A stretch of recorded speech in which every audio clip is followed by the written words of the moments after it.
morning, welcome to Muddy Puddles. I'm Jo. I'm already scruffy. I've already been working today.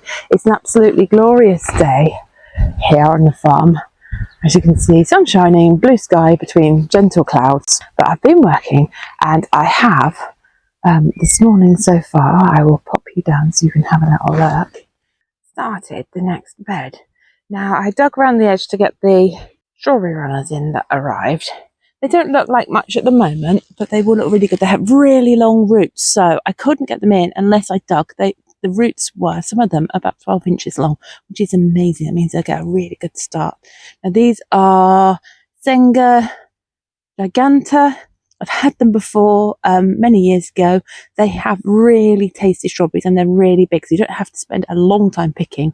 I like this type of strawberry very much. So I got 30 runners from J Parker's.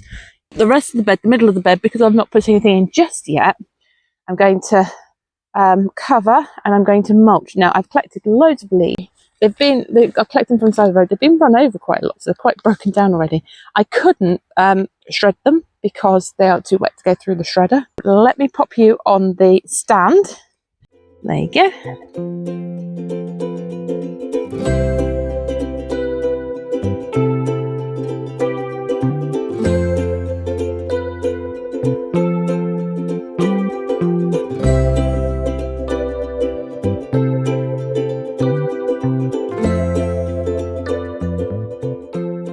Advantages of these leaves is they're free, they will suppress the weeds. It's another habitat for insects to overwinter in. Although they're whole and ideally you want to put leaf mould on, I'm not planting anything into this in the spring, and that will be leaf mould by the time we come round to the spring. I am very much enjoying the process of planning and organising and shaping this garden. I did do a talk, but I think I will do that again. We'll start here with my willow project. I'm going to harvest some willow, but this corner I have something that's grown really tall. That's what I want. I want a nice big willow dome. So I'm going to try and harvest some of this and start planting.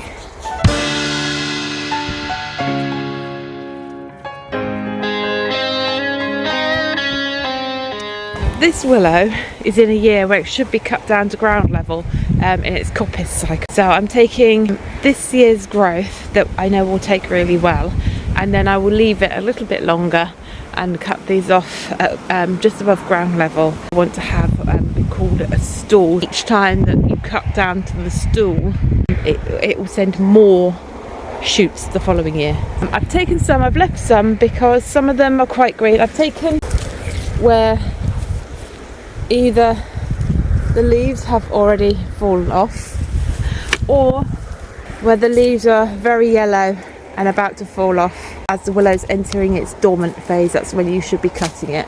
We'll plant these and see how we get on. So I have some willow stems and I have marked out with the white posts 4 entrances.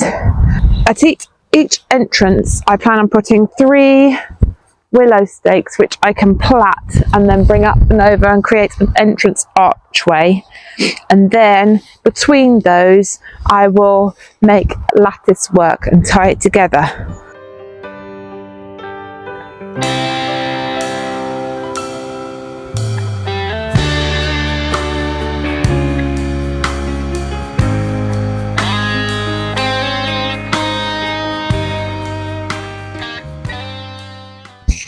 Let us start with the willow.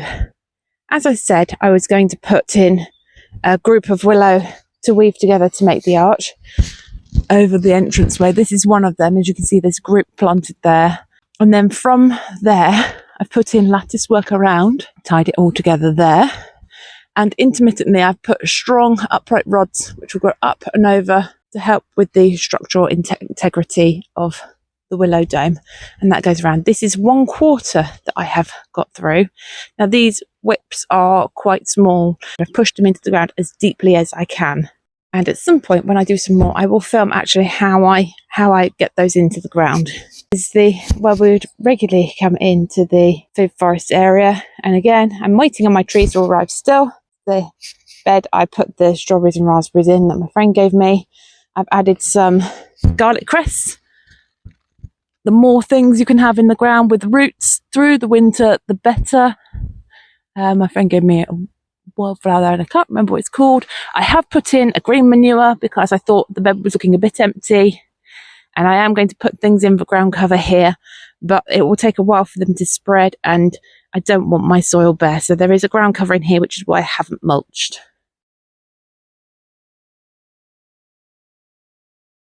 You're cute.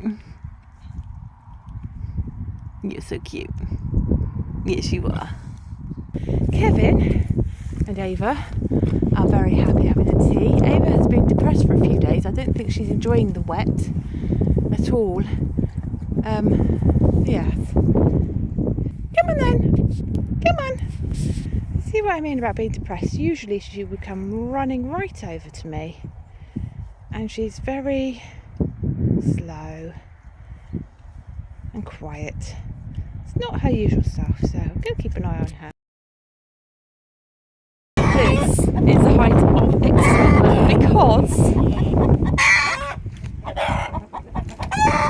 my first ever super tiny egg. Oh goodness me. The egg is so tiny. I'm going to take it home and compare it to a regular sized chicken egg. But how cute is that? Here's my beautiful little egg. And there it is next to a supermarket egg. It is so cute and perfectly formed. It's a bit smaller because chickens have just started laying, and that's absolutely fine. They'll get bigger. A few days later, we have got a whole entire 5 eggs. Yay! They're going in the pan.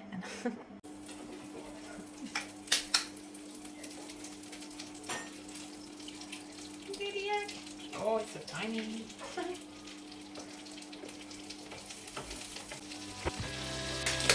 Not regular and next bit. You see the difference in size.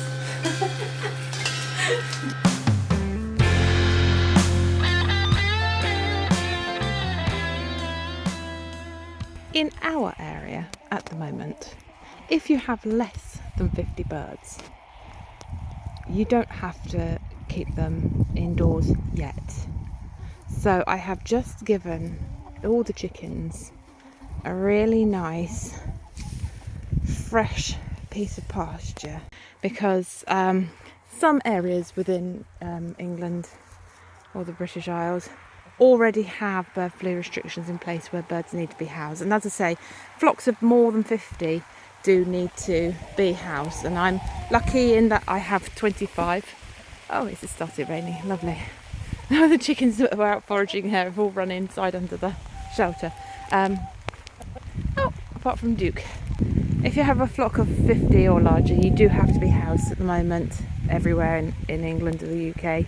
I have 25 birds in total, and so I fall into the small flock or back garden flock keeper category. I'm making sure that every day of forage and being on the grass counts for them.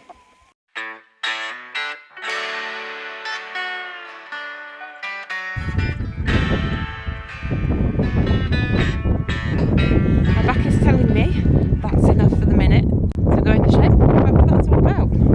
Less windy in here, easier to talk.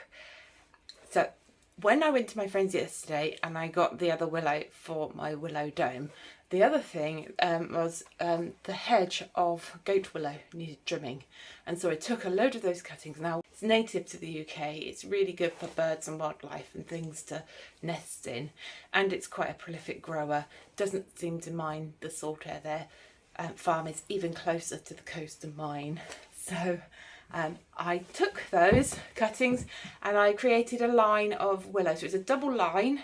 I can insert a little bit of footage there to show you. The idea is that will give a little bit of a wind break to the chickens in the run in front as it grows up. At the top of the farm, you come in the gate entrance and there's laid down rubber matting so that you don't sink, so you can drive along to the shed for maintenance and other things. And then the idea is you can swing forwards so you're facing down the hill with a lovely view and park your car, and the hedge will mark where you stop. I've also got so much of the goat willow I think I'm going to plant around the flower farm area and see if I can create some wind break there.